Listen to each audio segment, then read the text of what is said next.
Tetapi kita sudah belajar bahwa dalam Taman Eden manusia jatuh ke dalam dosa, sehingga mereka menjadi manusia yang rusak di hadapan Tuhan Allah, tidak bisa dibenarkan di hadapan Tuhan Allah karena dosa yang mereka lakukan. Sehingga dikatakan manusia harus kembali mengenal Allah dan ada di dalam Allah dan dibenarkan. Jadi kita juga sudah belajar bahwa manusia harus tinggal di dalam Tuhan Allah, bukan di luar Tuhan Allah. Tetapi setelah manusia jatuh ke dalam dosa, mereka hidup di luar Tuhan Allah. Dan bagaimana caranya supaya manusia bisa dikembalikan, yaitu melalui penebusan Yesus Kristus. Jadi dikatakan juga di sini bahwa manusia tidak bisa membenarkan diri mereka sendiri.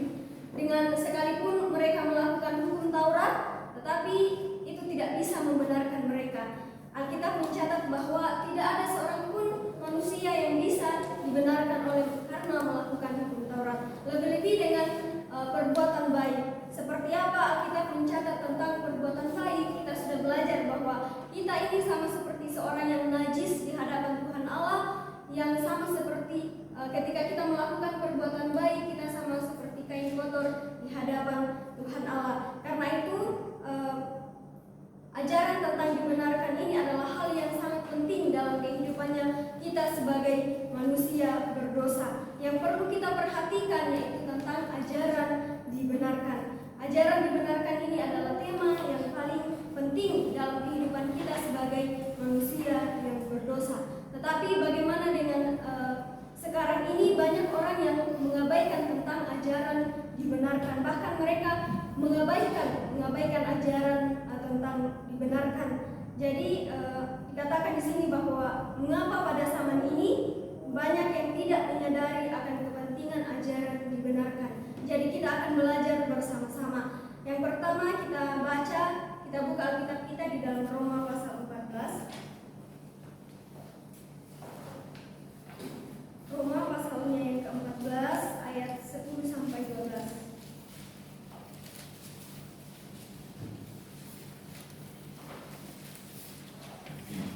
Roma pasal 14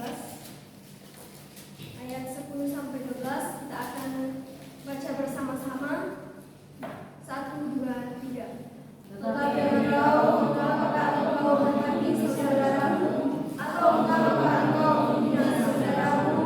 Sebab kita semua harus menghadap tahta pengadilan Allah, karena ada tertulis tentang hidup yang dapat Tuhan. Semua orang akan bertekuk lutut di hadapanku, dan semua orang akan memuliakan Allah.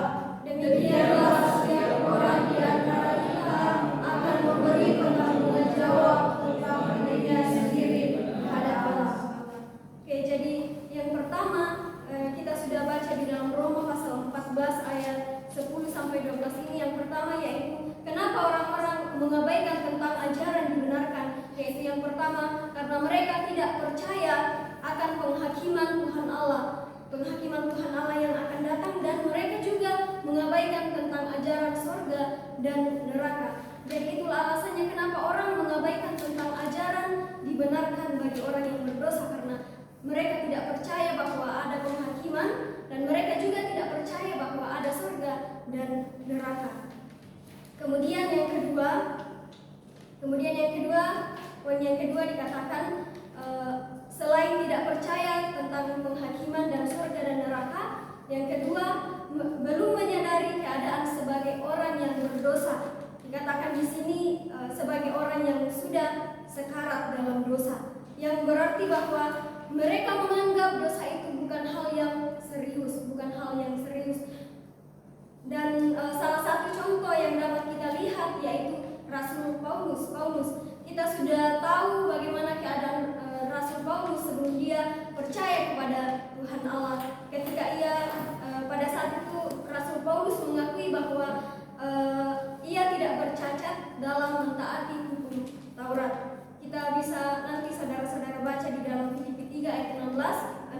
Di dalam Filipi 3 ayat 16 mengatakan bahwa tentang kegiatan aku penganiaya jemaat, tentang kebenaran dalam mentaati hukum Taurat, aku tidak bercacat.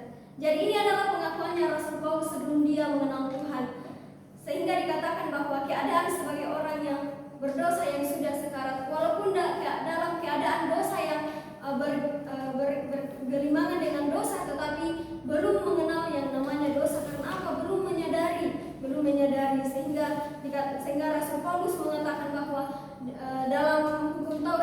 tidak bercacat. Sehingga dikatakan juga bahwa Paulus juga ini adalah orang yang berdosa. Semua orang adalah orang yang berdosa. Tidak ada satupun manusia yang tidak berdosa di hadapan Tuhan Allah, termasuk Rasul Paulus dan kita juga. Dan sekalipun Rasul Paulus mengatakan bahwa dia melakukan hukum Taurat dengan tidak bercacat, tetapi dia tidak dapat dibenarkan oleh karena dia melakukan hukum Taurat. Sekalipun Rasul Paulus melakukan hukum Taurat dengan sungguh-sungguh, tetapi dia tidak bisa, hukum Taurat tidak bisa menyelamatkan Rasul Paulus. Hukum Taurat Tuhan Allah memberikan kepada Musa untuk apa? Yaitu untuk supaya kita dapat mengenal dosa kita, supaya memperkenalkan dosa kepada kita. Sekali lagi kita buka Alkitab kita di dalam Roma pasal 3 ayat 20.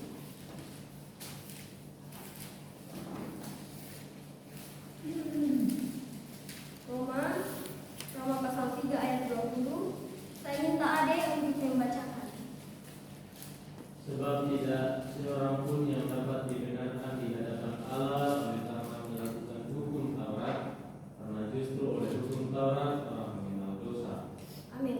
Jadi dikatakan tidak ada satupun orang yang dibenarkan dengan cara melakukan hukum Taurat, karena dengan hukum Taurat kita bisa mengenal yang namanya dosa. Jadi Tuhan Allah memberikan hukum Taurat kepada manusia bukan untuk menyelamatkan, tetapi untuk memperkenalkan dosa kepada manusia. Dan itu yang dilakukan oleh Rasul Paulus. Tetapi setelah dia bertemu dengan Injil yaitu Yesus Kristus, maka ia menyadari akan keadaannya sebagai orang yang berdosa. Dia menyadari dengan mendalam dia sebagai orang yang berdosa, keadaannya adalah sebagai orang yang berdosa. Bahkan pengakuannya Rasul Paulus, dia mengatakan bahwa di antara semua orang yang berdosa, akulah yang paling berdosa. Jadi saya juga belajar di sini, bahkan kita sudah belajar bahwa ketika Injil itu sudah masuk ke dalam diri seseorang, dalam kehidupan seseorang, maka Injil itu akan mengubahkan kehidupan seseorang. Seburuk apapun orang itu, serusak-rusak apapun keadaan orang itu, ketika Injil masuk dalam kehidupannya, maka itu akan mengubahkan dia, mengubahkan kehidupan seseorang. Dan saya juga belajar dari keadaan saya sebagai orang yang berdosa. Sebelum saya mengenal Tuhan, saya juga sangat mengeraskan hati saya. Saya mengatakan bahwa saya cukup dengan melakukan ibadah, rajin ke gereja, rajin memimpin ibadah, dan itu sudah cukup untuk bisa menyelamatkan saya. Tetapi saya juga menyadari dan saya juga menyadari bahwa saya juga adalah orang yang berdosa. Karena apa? Karena hidup dalam dosa. Dan melalui saya juga belajar firman Tuhan itu membuat saya bisa dilahirkan kembali, dan Injil itu membuat saya menyadari bahwa sebenarnya saya adalah orang yang berdosa. Saya membutuhkan juru selamat. Jadi dikatakan juga di dalam 1 Timotius 1 ayat 15 dikatakan, perkataan ini benar dan patut diterima sepenuhnya. Kristus Yesus datang ke dunia untuk menyelamatkan orang yang berdosa, dan di antara mereka akulah yang paling berdosa. Jadi di sini juga dikatakan bahwa dalam gelap kita tidak bisa mengenal Tuhan Allah. Dalam keadaan ketidakpercayaan kita tidak bisa melihat, kita tidak bisa mengenal Tuhan Allah karena adanya dosa. Tetapi oleh cahaya Injil kita dapat melihat atau menyadari keadaan kita sebagai orang yang berdosa. Dan kita bisa melihat dari Rasul Paulus, sebelum dia mengenal Injil Yesus Kristus, ia yakin bahwa ia tidak melakukan dosa. Tetapi setelah ia bertemu dengan cahaya Injil, dia menyadari bahwa ia adalah orang yang berdosa. Jadi kekuatan Injil ini menginsafkan dosa. Melalui Rasul Paulus bisa menyadari dosa karena dia bertemu dengan Injil Yesus Kristus. Begitupun juga dengan kita yang ada di tempat ini. Kita bisa menyadari bahwa kita semuanya ini adalah orang yang berdosa karena kita belajar Injil di tempat ini. Kemudian poin yang ketiga, belum menyadari arti salib atau kematian Yesus Kristus, atau dengan kata lain penebusan Yesus Kristus. Oke, kita kembali membaca Alkitab kita di dalam Matius pasal 9 ayat 12 sampai 13. Kita akan baca bersama-sama Matius pasal 9 ayat 12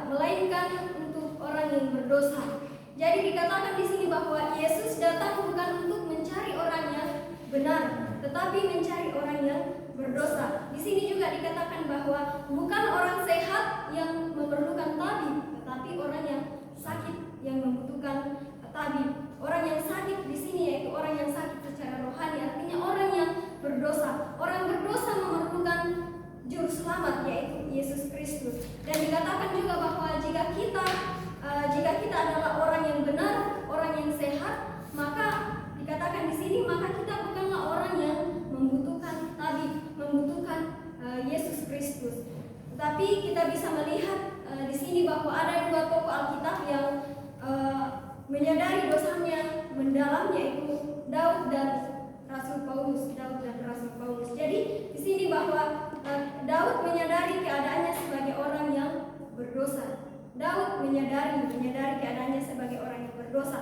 Dan dalam kehidupan kita juga hal menyadari adalah merupakan hal yang sangat penting dalam kehidupan kita. Apa yang dikatakan Raja Daud di dalam, saya akan membacakan di dalam Mazmur 51 ayat 7 dan Mazmur 143 ayat 2 dikatakan, sesungguhnya dalam kesalahan aku diperanakkan, dalam dosa aku dikandung ibuku. Mazmur 143 ayat 2, janganlah berperkara dengan hamba-Mu ini, sebab di antara yang hidup tidak seorang pun yang benar di hadapan-Mu. Jadi dikatakan di dalam ayat 2, Mazmur 143 ayat 2 dikatakan, sebab di antara yang hidup tidak seorang pun yang benar di hadapan-Mu. Ini adalah pengakuan Raja Daud. Ia dapat mengakui bahwa tidak ada seorang pun yang benar di hadapan-Mu karena Tuhan Allah sudah menyingsafkan dosanya, sehingga ia dapat menyadari bahwa ajaran dibenarkan adalah hal yang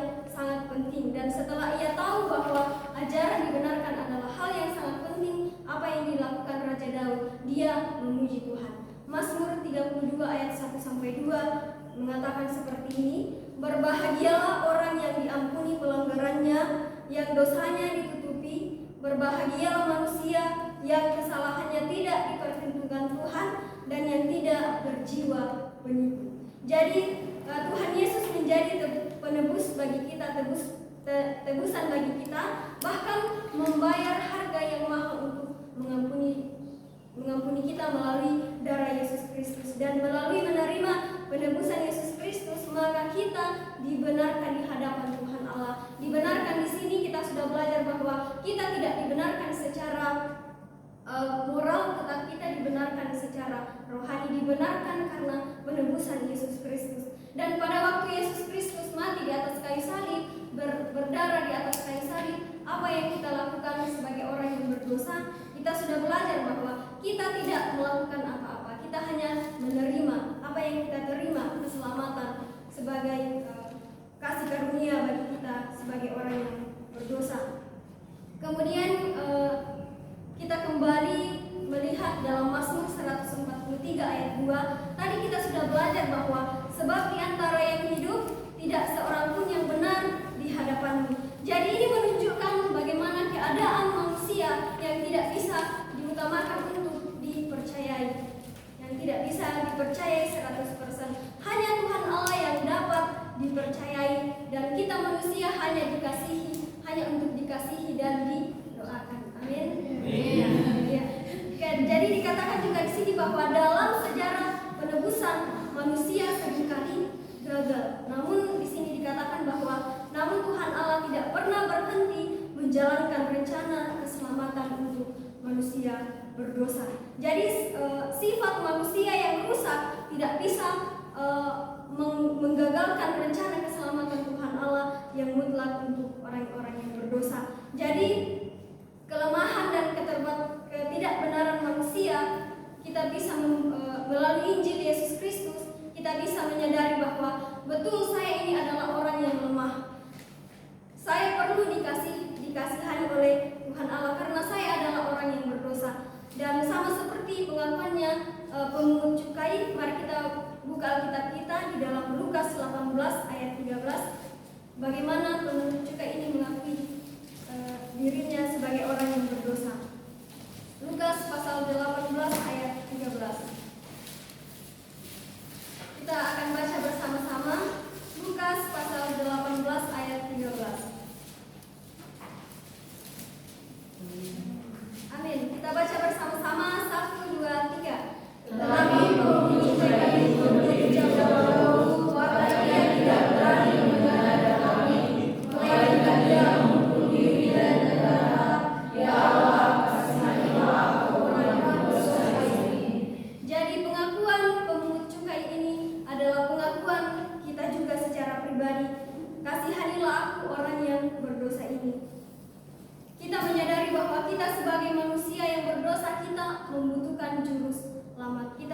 membutuhkan juru selamat.